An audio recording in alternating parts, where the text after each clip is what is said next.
ఓం మహాగణపతయే నమః. ఓం గురుభ్యో నమః. శ్రీ వాసవి మూలమంత్రము. ఓం హ్రీం శ్రీం క్లీం ఐం గ్లాం వం వాసవి కన్యకే మహ్యం సర్వ సౌభాగ్యం దేహి దేహి స్వాహ. ఓం కుసుమ పుత్రీ చ విద్మహే కన్యకుమారి ధీమహి తన్నో వాసవి ప్రచోదయాత్. శ్రీవాసవి అమృతకలశం. శ్రీవాసవి కన్య పురాణగాథ. 12వ అధ్యాయము. 1. తారాకాసురుని వృత్తాంతము.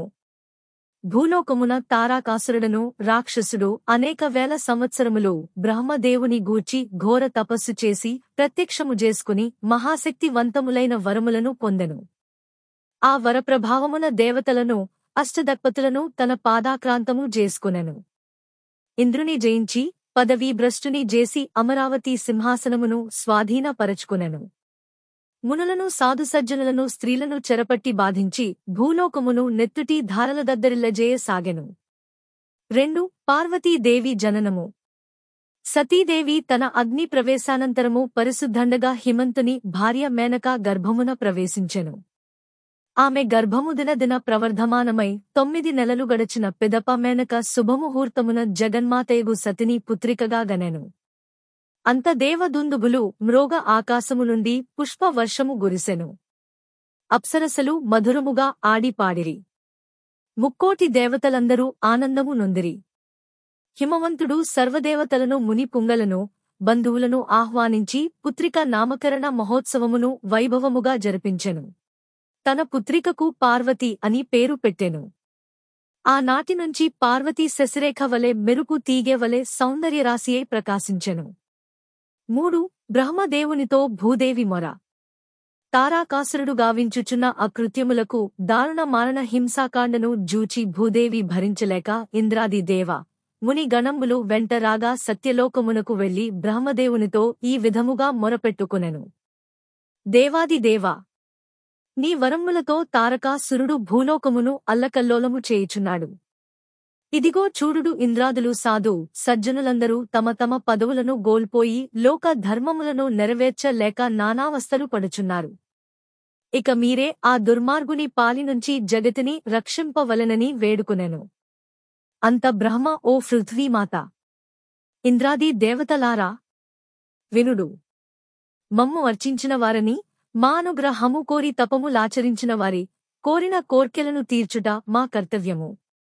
తారకాసురుని ఆగడములు మీ కష్టనిష్ఠూరములను సర్వము నాకు అవగతమైనవి. వరములు ప్రసాదింతుముగాని వాటిని ఉపసంహరించుటకు మాకు అసాధ్యము.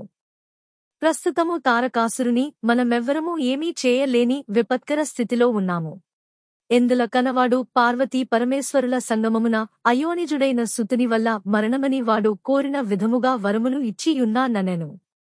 అంత భూమాత జగదోద్ధార, మీరే దీనికి తరుణోపాయమును సూచించి లోకోద్ధరణ గావింపవలెనెను. 4. తారకాసురుని వధకు బ్రహ్మ తరుణోపాయము.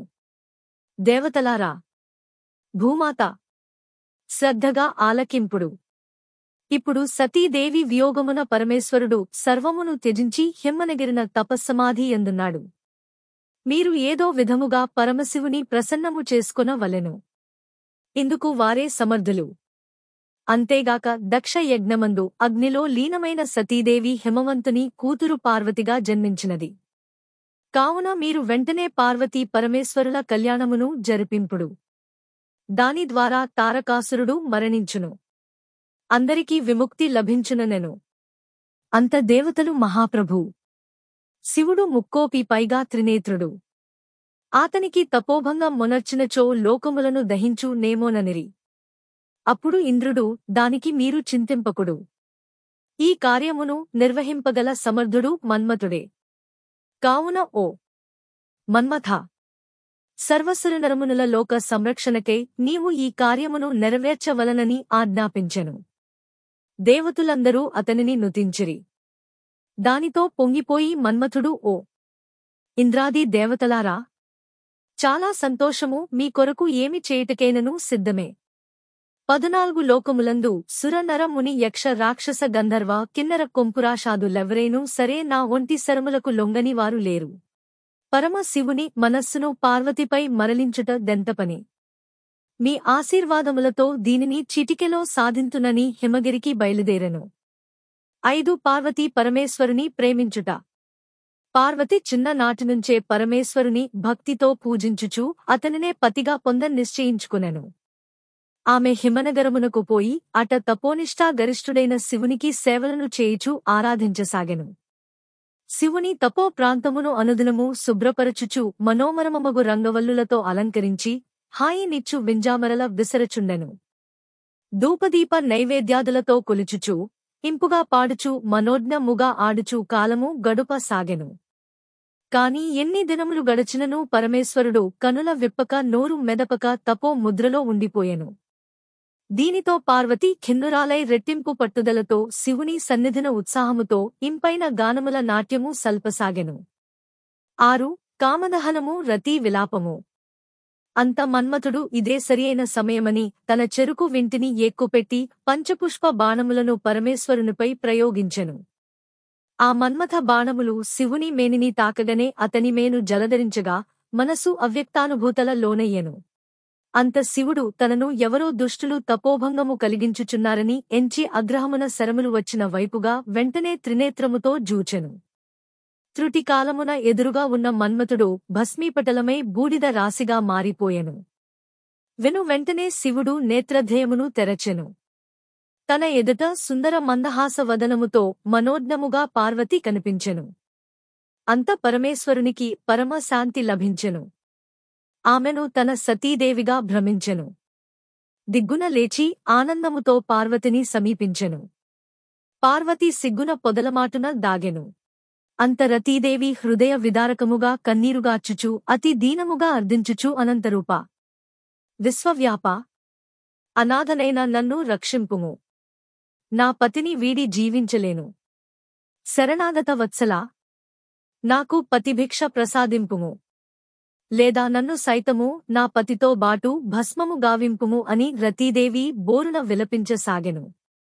అంత అచ్చటికి విష్ణువు, భూదేవి, ఇంద్రాది దేవతలు శివునితో మహాదేవా, తారాకాసురుని వధించుటకే మీరే సమర్థులు. అందు నిమిత్తమై మిమ్ము తపస్సు నుంచి విరమింపజేసి లోక కళ్యాణము గావింప, అటులనే పార్వతీదేవితో మీ కళ్యాణమును గావింప మన్మథుని మేమే ఇందులకు అంగీకరింపజేసితిమి. కావున పరమేశ్వరా, నీ ఉగ్రావతారమును విరమించి లోక ప్రసన్నుడవై మన్మథుని పునర్జీవితని జేసి రతీదేవిని కరుణించమని ప్రార్థించిరి. అంత రతీదేవిని జూచి శివుని హృదయము కరుణతో నిండిపోయెను. చల్లని చూపులతో రతీదేవిని గాంచి ఓదార్చుచు అమ్మా, నీవు మహాపతివ్రతవు. నీ పతిపై నాకు ఎలాంటి ద్వేషమూ లేదు. దుర్మార్గుడెవడో నాకు తపోభంగము కావించుచున్నాడని ఆవేశమున యాదృచ్ఛితముగా ఈ పని జరిగిపోయినది. కాని ముల్లోకముల యందు నా త్రినేత్రముచే దహింపబడిన ఏ ప్రాణి కూడా బ్రతుకనేరదు. అయినను నీ పతి భక్తిచేతను నా అనుగ్రహాన మన్మథుడు జీవించగలడు. కాని ఎవ్వరి కంటికి కనబడడు. కాని నీ కంటికి మాత్రము కనబడును అని దీవించగానే మన్మథుడు పునర్జీవితుడాయెను. రతీమన్మథులు పరమేశ్వరుని అనేక విధముల స్తుతించిరి. దేవతలందరూ పరమానంద భరితులేరి. 7 పార్వతీ పరమేశ్వరుల కళ్యాణము. పార్వతిని జూచి నప్పటినుంచి శివునికి సతీదేవి జ్ఞప్తికి రాసాగెను. అనుక్షణము ఆమెనే తలచుకునుచు ఆమెపై అనురాగముతో మరులుగొనెను. పార్వతిని వివాహమాడ నిశ్చయించుకొనెను.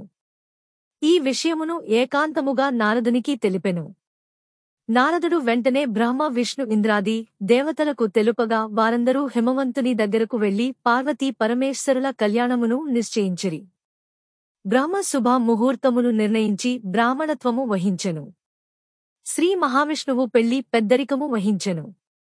హిమవంతుడు ఈశ్వరునికి దివ్యవస్త్రాలంకారములనిచ్చి కాళ్లు కడిగి పార్వతినిచ్చి కన్యాదానము చేసి మహావైభవముగా కళ్యాణము జరిపించెను. బ్రహ్మ విష్ణు ఇంద్రాది దేవతలు, నారదాది ఋషి పుంగవులు వేదోక్త ఆశీర్వాదములను జేసిరి. మంగళతూర్య ధ్వనులు, దుందుభులు మ్రోగ, యక్షగంధర్వకిన్నెర కింపురుషులు పూలవానలు గురిపింప, అప్సరలు మనోహర నృత్యగానముల అలరింప పరమేశ్వరుడు పార్వతీదేవి కంఠమున మంగళసూత్ర ధారణ గావించెను. ముల్లోకవాసులు ఆనందమున పరమ ప్రశాంతత నొందెను. ఈ శివపార్వతుల యొక్క కళ్యాణగాథను పఠించిన శ్రవణము గావించిన వారికి గౌరీశంకరులు సకల శుభములను ఆయురారోగ్య సౌభాగ్య సంపదలను ప్రసాదింతురు. ఓం తత్సత్. 12వ అధ్యాయము సంపూర్ణము. జై వాసవి.